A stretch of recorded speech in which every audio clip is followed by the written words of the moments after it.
Olá, começa agora o programa Mercado Futuro ao vivo aqui do estúdio da Bolsa de Valores e Futuros BMF Bovespa, Nova Bolsa. Hoje é dia 8 de julho de 2011, o horário vocês sabem. A temperatura continua baixa em São Paulo, no sudeste brasileiro. Ontem um boletim do Ministério da Agricultura dizia que no final de semana pode gear nos estados do sul do Brasil, Rio Grande do Sul, Santa Catarina, Paraná. São Paulo não falava nada, acho que não vai gear, só vai fazer um pouco de frio.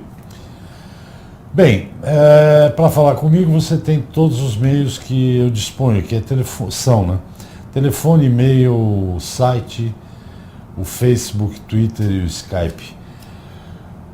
Bom, gente, é o seguinte, hoje é sexta-feira e o assunto do programa de hoje é um assunto que eu tenho tocado aqui com alguns entrevistados, mas hoje é um entrevistado especial que vai focar mais diretamente essa questão. Vocês ouvem falar muito de crise na Europa, temos um problema nos Estados Unidos. Essa semana aí o professor que está comigo pode comentar sobre aquele problema de aumentar a capacidade de endividamento dos Estados Unidos.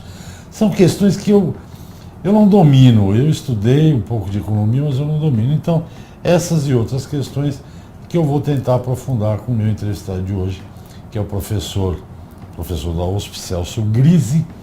Ele é diretor proprietário do Instituto Fractal de Pesquisa de Mercado.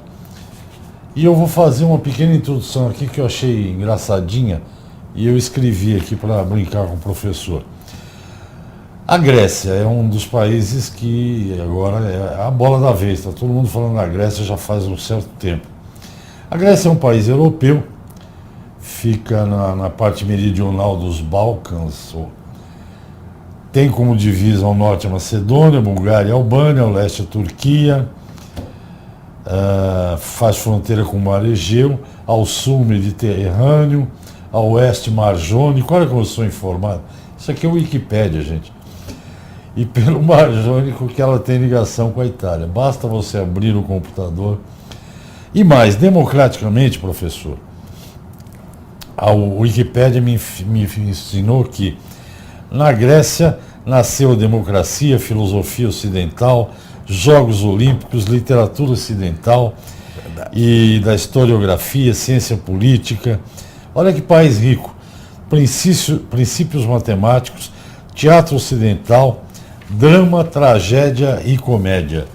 A situação da Grécia hoje, professor, é de drama, de tragédia ou de comédia? Eu acho que ela guarda um pouco de tudo. Um pouco disso tudo é um mix. É um mix que está sendo preparado para entrega ao mercado internacional. E entrega ao mercado internacional é um problema de difícil solução. Nós temos um país que exagerou, vamos dizer, nos seus gastos. E as contas públicas foram geridas de tal maneira que a Grécia hoje tem um endividamento na casa de 150% do seu produto interno bruto.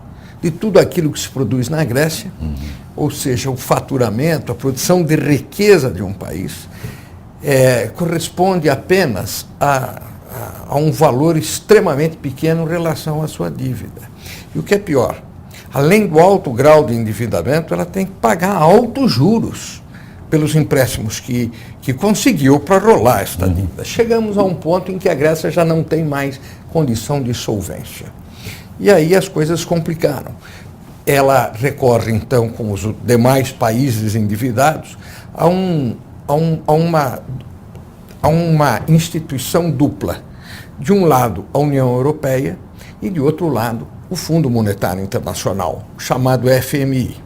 Então, ocorre também aí uma coisa interessante, porque a União Europeia, vendo que os riscos do contágio de uma quebra grega atingiria os demais países da região, chama os seus bancos centrais e cria um fundo para amparo a esses países endividados. Sabendo que não daria conta desse recado, chama também o FMI. E o FMI entra com outros recursos adicionais para suportar esta rolagem da dívida desses países. Mas o caso grego é um caso particularmente grave pelo tamanho do endividamento e pela correção do problema grego, que passa por políticas fiscais muito austeras. Isto leva a desemprego, porque pressupõe, em primeiro lugar, privatização. O governo grego não suporta conviver e sustentar esse conjunto de empresas deficitárias. Em segundo lugar, ele precisa fazer corte de gastos, o que é mais cruel ainda com a população. E claro, finalmente ele tem que fazer ajustes aumentando impostos para compensar, naturalmente, a arrecadação perdida pela recessão, né? Com menor produção você arrecada menos. Então o que se faz? Se coloca mais imposto para recuperar os níveis de arrecadação. Em outras palavras, nós estamos diante de um quadro financeiramente insolúvel do ponto de vista numérico. Isso dará um jeito político a isso. Mas socialmente diante de um estado do que nós chamamos de ruptura do tecido social. É um estado pré-conflagração. Pré-conflagração quer dizer que pode ter tumultos, é isso, né? Tumultos sociais. Sem dúvida. Já está tendo, né? Já está tendo e agora as coisas podem alcançar.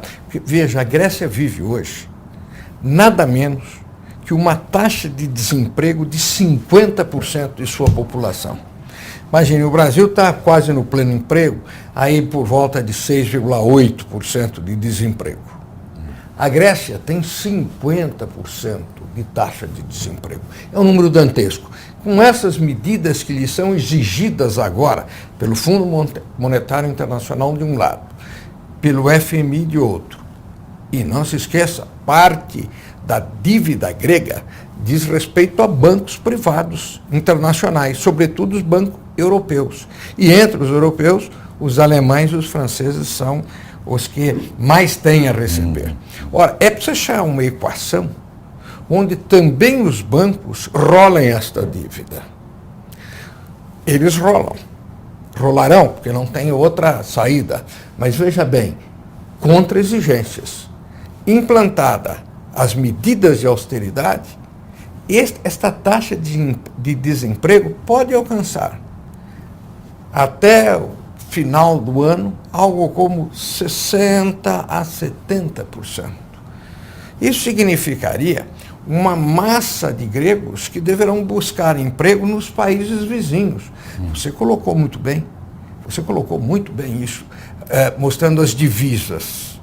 E a União Europeia, sobretudo a Europa de Leste, tem agora aqui um esforço de generosidade humana, de recepcionar essa massa de imigrantes gregos e dar a ele condições de vida nesses países limítrofes ou próximos à Grécia, sem o que a Grécia não suportaria conviver com uma população em estado de desemprego dessa natureza. Ainda bem, professor, que eu estava olhando no Wikipédia mesmo, e acho que Atenas, que é a maior ilha lá do arquipélago, né? Sim. Tem coisa de 700 mil habitantes, quer dizer, nós não estamos falando de cidades como São Paulo, com 14 milhões. Não. Mesmo assim, um monte de gente, né? Eu queria fazer uma outra colocação, não temos intervalo ainda, acho. Eu li agora há pouco, não sei se é dado atual, que 16,5% da economia grega vem do turismo. É verdade. Que é um lugar maravilhoso, todo, né? Muito bonito. Uma das soluções talvez fosse incentivar, mas o turismo emprega muita gente, né? É verdade. Agora, o fato de ser turismo não vai resolver esse problema do tamanho que o senhor mostrou, né? Só o turismo não. Mas o turismo tem uma vantagem adicional grande. Primeiro, traz moeda, Sim. que é o que falta hoje. Você imaginar, a dívida grega está na casa de 345 bilhões de dólares. E isso é 150% do PIB. Portanto, tem razão, a economia não é uma economia extensa, mas é o suficiente para arrebentar com o sistema financeiro europeu. Então, o que se precisa fazer ali é realmente, de início, estimular este turismo, sem dúvida nenhuma. Por quê? Porque traz moeda forte, o que alivia a pressão sobre a própria Grécia. primeiro lugar. Em segundo lugar, dá empregos, como você observou. Em terceiro lugar, está muito fácil fazer turismo na Grécia, porque a moeda como está, um indivíduo que chega com uma moeda forte, vou dar um exemplo de moeda forte, o real. Isso é fortíssima hoje, né? Muito forte. Então, vamos dizer, o sujeito chega com o real, ele faz a festa. Não é? Ele compra metade da Grécia, ele tem condições de fazer passeios maravilhosos, o hotel estará barato. Então, nesse instante, é um lugar maravilhoso para se ir. Problema, a segurança é que está piorando. Sempre foi boa, hein? A Grécia sempre teve condições de segurança razoáveis. Agora, naturalmente, com a deterioração social, vai agravar-se. Então, um pouco de cuidado, mas é um lugar adorável para a gente conhecer, porque também, como você registrou no início do programa, do ponto de vista cultural, Sim. É um lugar absolutamente fascinante. Pois é, vamos todos para a Grécia esse ano, ano que vem, né, professor? Sem dúvida, sem dúvida. Passear lá naquela cultura, aquelas coisas maravilhosas. Mas não é, a Grécia não está sozinha, né, professor? Não, Temos outros problemas ali, né? está bem acompanhada. Está bem acompanhado. Ela está com a Irlanda, cuja equação foi levada a cabo no sentido de arrumar a economia irlandesa para que ela pudesse, vamos dizer, restaurar um certo vigor. Encaminharam soluções que, acredito, para a Irlanda será positivo no longo prazo e terá o custo social no curto prazo.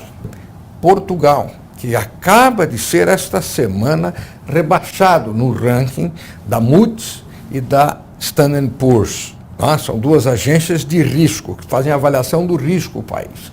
A dívida soberana desses países, ou seja, aqueles títulos públicos que foram comercializados no mercado internacional, foram comercializados no mercado interno e que deram origem à dívida grega, a dívida portuguesa, foram ranqueados lá embaixo.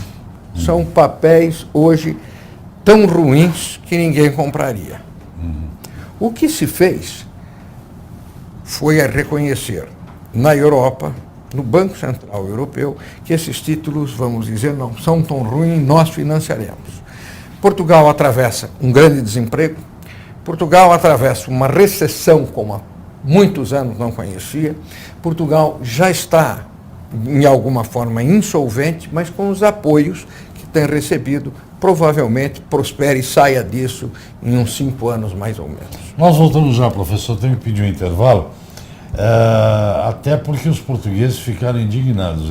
Saiu agora na Agência Estado que eles acharam essa reclassificação da Moody's como arrogante, petulante e superficial. Mas isso o senhor comenta já já, tá bom? Vamos ao intervalo e eu volto.